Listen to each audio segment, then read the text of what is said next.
Good morning students. मैं रत्नेश कुमार आज आपके फिर से अपना यूट्यूब चैनल पे एक नया टॉपिक का वीडियो लेके आया हूँ और इसका नाम है इंटीग्रेशन। ठीक है, हमने प्रीवियस वीडियोस में पढ़ा था डिफरेंशिएशन के बारे में और ये जो टॉपिक है वो इंटीग्रेशन है जो जस्ट डिफरेंशिएशन का उल्टा होता है। ठीक है, डिफरेंशिएशन का ही एक तरह से पैरेलल चलता है इंटीग्रेशन। और इंटीग्रेशन भी बहुत कोई कॉम्प्लेक्स पार्ट नहीं है। हाँ, इसके मैथमेटिकल एक्सपेक्ट में जाओगे तो बहुत से ऐसे इंटीग्रेशन हैं जो टफ है। ठीक है, लेकिन हमें फिजिक्स को पढ़ना है तो फिजिक्स के टर्म में हमें इंटीग्रेशन का कोई बहुत बड़ा टर्मोलॉजी नहीं पढ़नी है।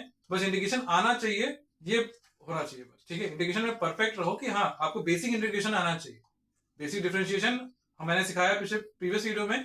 अब आपको बेसिक इंटीग्रेशन आना चाहिए। ठीक है, फिजिक्स में अप्लाई करने के लिए। ठीक है, तो इंटीग्रेशन होता क्या है, इंटीग्रेशन का रूल क्या है, इंटीग्रेशन का फॉर्मूला क्या है, कैसे वो फंक्शन पे अप्लाई होता है, कैसे आता है, इसको समझना। ठीक है, जैसे मैंने बोला, अब पहले से पहले इंटीग्रेशन का साइन कैसा होता है। इंटीग्रेशन का साइन कुछ इस तरह का होता है। ठीक है, ऐसा। ठीक है, आप कोई भी फंक्शन यूज करो y is equal to D X, तो ये एक ऐसा फंक्शन आएगा और y कोई ना कोई x का फंक्शन होगा। ठीक है, और मैंने डिफरेंशिएशन में भी यही बताया था कि जब भी आप डिफरेंशिएट करोगे तो डिफरेंशिएशन उसी के टर्म में ही, उसी के रिस्पेक्ट में ही डिफरेंशिएट करोगे। ठीक है, तो इंटीग्रेशन भी आपको उसी फंक्शन के टर्मोलॉजी में ही इंटीग्रेट करना पड़ेगा। ठीक है, मतलब यहाँ पे dx ही है तो ये फंक्शन भी आपका y x का ही टर्म होगा। ठीक है, ये मत सोचना कि वहां पे x है यहाँ y सर ने बदल दिया, ऐसा कुछ नहीं है। y कोई x का फंक्शन हो सकता है। मान लो y इज इक्वल टू मैंने x स्क्वायर कर दिया, तो ये y is equal to X square अब यहाँ रखूंगा तो डिफरेंशिएट करना पड़ेगा, इंटीग्रेट करना पड़ेगा मुझे। ठीक है, मैंने डिफरेंशिएशन में यही बताया था कि अपॉन में dx रखते हैं। ठीक है, तो वो चीज इंटीग्रेशन में भी है, लेकिन इंटीग्रेशन का फॉर्मेट कुछ इस टाइप का होता है। ठीक है, तो इस चीज को ध्यान रखना। ठीक है, अब सबसे पहले बात है फॉर्मूले की कि इंटीग्रेशन में फॉर्मूला अप्लाई कैसे करोगे। उस वो एक सिंगल फॉर्मूला है वो। ठीक है, उस फॉर्मूले को अगर याद रखोगे तो सारा इंटीग्रेशन लगभग तुम्हें अप्लाई हो जाएगा, तुम्हें कोई प्रॉब्लम नहीं आएगी। अब वो इंटीग्रेशन का फॉर्मूला है क्या, वो एक्चुअली दो फंक्शन के मल्टीप्लिकेशन पे ही लगता है बस। ठीक है, दो फंक्शन के मल्टीप्लिकेशन प्रोसेस में ही लगेगा। वो क्या है, जैसे मान लो मैंने y is equal to u into B. ठीक है, ये आपके दो फंक्शन लिखे हुए हैं। ठीक है, अब मैंने कहा इनको इंटीग्रेट करना है तो आप क्या करोगे, integration of y is equal to dx ये लिखोगे। ठीक, अब इंटीग्रेशन ऑफ y की जगह पे u into V D of x ये लिखोगे। ठीक है, अब देखो इंटीग्रेशन में लिमिट्स भी आती है। लिमिट टर्म्स क्या होते हैं, लिमिट्स आप जाहिर से लिमिट वर्ड, आपको वर्ड समझ में आ रहा होगा कि लिमिट वर्ड होता क्या है। लिमिट का मतलब आप किसी एक फिक्स वैल्यू के बीच में आप काम करोगे, बस आपकी जो वैल्यूज होगी वो फिक्स वैल्यूज के बीच में ही वर्क करेंगी। उससे ना बाहर, ना उससे पीछे, ना उससे आगे वो काम नहीं करेंगी। ठीक है, यही होती है लिमिट्स। तो लिमिट्स इंटीग्रेशन में यूज होता है लेकिन डिफरेंशिएशन में यूज नहीं होता। अब वो बात की चीजें हैं, फिर बहुत ज्यादा ब्रॉड हो जाएगा इंटीग्रेशन। तो आपको जो सीखना है वो है टर्मोलॉजीज। ठीक है, तो इंटीग्रेशन u इंटू वी दो टर्म हो गया।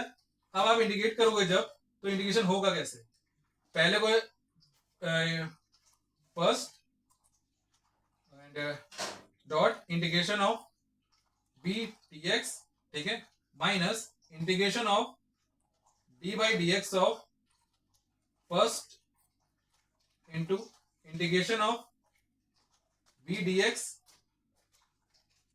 And then bracket close and then D X. ठीक है, ये आपका एक फॉर्मूला है बेसिक सा जो इंटीग्रेशन में अप्लाई होता है। ठीक है, फर्स्ट इंटीग्रेशन ऑफ सेकेंड, फिर minus of differentiation of first integration of second. ठीक है, और फिर whole of integration D by X D X. ठीक है, तो ये है इंटीग्रेशन का एक बेसिक फॉर्मूला जो आपको हर एक क्वेश्चन में अप्लाई हो जाएगा। ठीक है, इंटीग्रेशन का फॉर्मेट कोई बहुत ज्यादा टफ वाला नहीं पढ़ना है हमें कि पार्शियल इंटीग्रेशन पढ़ना है, कोई फंक्शन इंटीग्रेशन पढ़ना है, कोई ऐसा नहीं है। बस हमें दो फंक्शन के बीच का इंटीग्रेशन निकालना आना चाहिए। ठीक है, अभी मैं एग्जांपल पे सॉल्व करके दिखाऊंगा तो आपको समझ में आ जाएगा। ठीक है, अब मैं कहूँ कि कोई भी ट्रिग्नोमेट्रिक टर्म ले लिया, कोई भी फंक्शन टर्म ले लिया, तो वो फंक्शन टर्म्स के इंटीग्रेशन करोगे कैसे। ठीक है, तो वो सीख लो आप।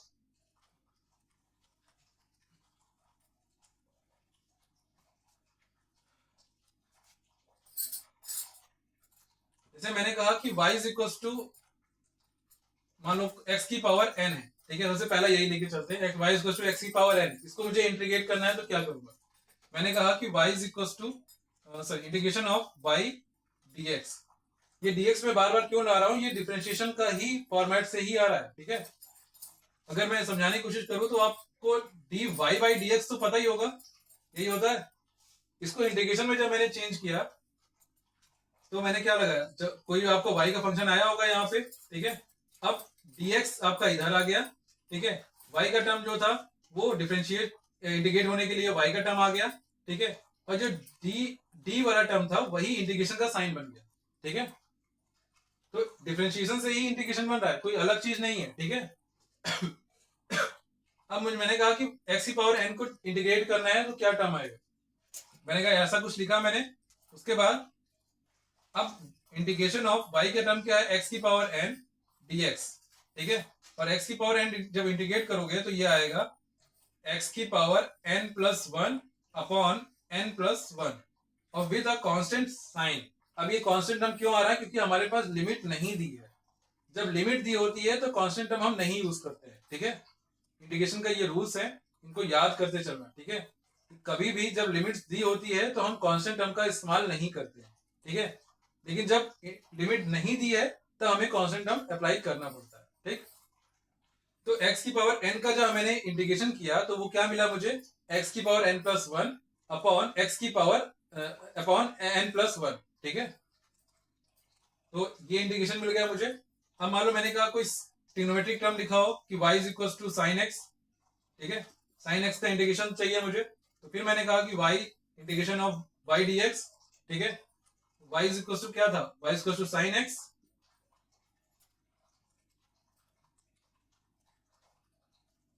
dx, ठीक है, और इंटीग्रेशन ऑफ साइन एक्स क्या होता है, integration of sign differentiation of sine x cos x होता है, तो इंटीग्रेशन ऑफ साइन एक्स क्या हो जाएगा, माइनस का कॉस एक्स, ठीक है, प्लस सी, ठीक, ये टर्मोलॉजी होगी। तो integration of sine x minus का cos x, integration of cos x, ठीक है, प्लस का साइन एक्स, ठीक है, थोड़ा सा चेंज है, वो डिफरेंशिएशन में जहां प्लस में है वहां माइनस में, जहां माइनस में है सब प्लस में, ठीक है, सेम वही पैटर्न है जो आपके डिफरेंशिएशन में, जस्ट उल्टा हो जाता है सबका, ठीक है। तो इन फॉर्मेट्स को आप याद रखोगे तो आपको प्रॉब्लम नहीं होगी, ठीक है। जैसे ये हो गया, अब मान लो मैं cos x को भी मैं अगर बोलूं तो जो cos x का डिफरेंशिएशन होता है cos x dx, इसका इंटीग्रेशन जो होता है वो क्या होगा, वो हो जाएगा sin x प्लस c, ये आपका इंटीग्रेशन cos x, ठीक है। अब ऐसे tan x में जितने भी डिफरेंशिएशन हुए हैं वो इंटीग्रेशन में बदल जाएंगे, ठीक है, याद रखिएगा इस चीज को, ठीक। अब मैं आपको जो एग्जांपल देने जा रहा हूं वो है आपके उसी टर्म्स का,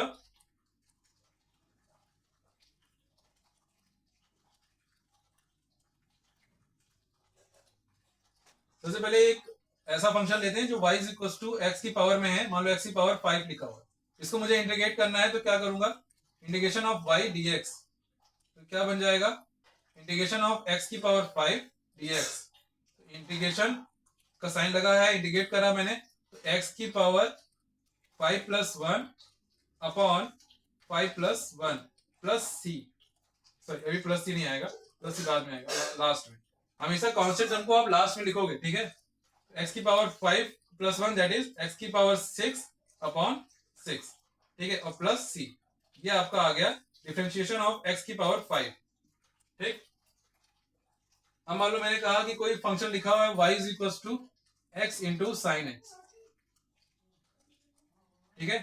अब ये दो फंक्शन लिखे हुए, अभी मैंने कहा कि दो फंक्शन का इंटीग्रेशन कैसे होता है, u इंटू वी वाला जो अभी समझाया था पीछे, वो क्या था कि इंटीग्रेशन ऑफ y dx, ठीक है, अब y क्या है, x into sine x, that is integration of x into sine X dx। अब आपको एक चीज ये देखना पड़ेगा कि मैं फर्स्ट टर्म किसको मानूं, इसको मानूं कि इसको मानूं। तो अगर कोई ऐसा टर्म है जिसका इंटीग्रेशन या डिफरेंशिएशन नहीं हो सकता है तो उसे आप वैसा ही यूज करिएगा, ये नहीं कि आप जिसका इंटीग्रेशन या डिफरेंशिएशन नहीं होता आप उसको भी अप्लाई कर लो, ठीक है। थोड़ा सा यहाँ पे माइंड अपना यूज करिएगा, कॉमन सेंस यूज करिएगा, ठीक है। यहाँ पे क्या है, दोनों इंटीग्रेट भी हो सकते हैं, दोनों डिफरेंशिएट भी हो सकते हैं, तो कोई भी ले लो, ठीक है। हमें फिजिक्स पढ़ना है, मैथमेटिक्स का कोई बहुत हार्ड रूल नहीं पढ़ना है, ठीक है। हमें फिजिक्स में अप्लाई करने वाले रूल सीखने हैं, ठीक है। तो आपको क्या है यहाँ पे एक्स, मैंने क्या किया कि first term integration of second term, ठीक है, minus integration differentiation of first term into integration of second term bracket close integration dx, ठीक है। ये हो गया। अब जब आप सॉल्व करोगे तो x साइन एक्स क्या हो जाता है, माइनस का कॉस एक्स, ठीक है, minus integration of D by D X of x क्या होगा, 1 आ जाएगा, तो 1 इंटू साइन एक्स क्या हो जाता है, माइनस का कॉस एक्स, साइन एक्स क्या हो जाता है, माइनस का कॉस एक्स, ठीक है। और फिर dx अभी लगा, क्योंकि अभी एक इंटीग्रेशन, इस इंटीग्रेशन का जो dx है वो ये लास्ट में लिखा होता है, ठीक है। ये चीज ध्यान दीजिएगा आप लोग। उसके बाद अब minus of sine x, minus of X cos X, फिर माइनस ये minus of cos of X, ठीक है। अभी integration of minus cos X into D X, अब ये माइनस और ये माइनस मिलके प्लस हो जाएगा, तो minus x cos x, minus minus plus हो गया, ये बाहर कर दिया मैंने। अब इंटीग्रेशन ऑफ कॉस एक्स अभी बचा हुआ है आपका, ठीक है। तो ये तो सॉल्व हो गया इधर वाला, लेकिन इधर वाला बचा है अभी, तो minus x cos x plus x cos x, cos x का इंटीग्रेशन क्या होता है, साइन एक्स, ये हो जाएगा साइन एक्स, ठीक है, एंड प्लस ऑफ सी।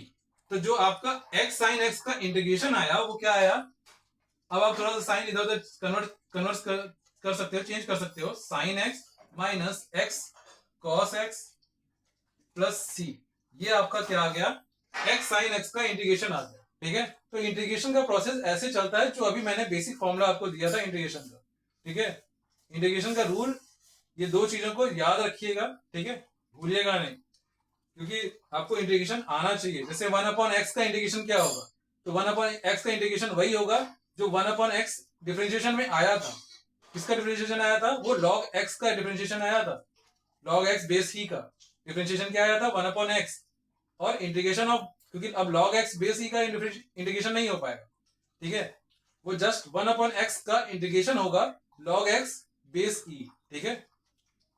ऐसे ही सारी चीजें डिफरेंशिएशन से उल्टी होकर इंटीग्रेशन में चेंज हो जाती है। जैसे मैं कहूं कि डिफरेंशिएशन ऑफ कॉट एक्स क्या था, माइनस कॉसेक स्क्वायर एक्स था, लेकिन अब कॉट एक्स का इंटीग्रेशन नहीं लिख सकता मैं, लेकिन अब कॉसेक स्क्वायर एक्स का इंटीग्रेशन लिख सकता हूं, वो क्या, cot X cosec square X का, क्योंकि वही क्या बना था, कॉट एक्स का डिफरेंशिएशन बना था, ठीक है। तो ये है कुछ बेसिक इंटीग्रेशन के रूल्स जो आपको याद होने चाहिए फिजिक्स में अप्लाई करने के लिए, ठीक है। और बहुत हार्ड इंटीग्रेशन का मैथमेटिक्स रूल पढ़ना वो हमारे लिए यूजफुल नहीं है फिजिक्स में, ठीक है। हमें उतना ही पढ़ना है जितना हमारे बेसिक रूल्स में अप्लाई हो जाए, ठीक है, बेसिक फॉर्मेट में यूज हो जाए, ठीक है। सो आप इतना पढ़िए, इसको, इस वीडियोस को देखिए, और ठीक है, thank you so much for this video.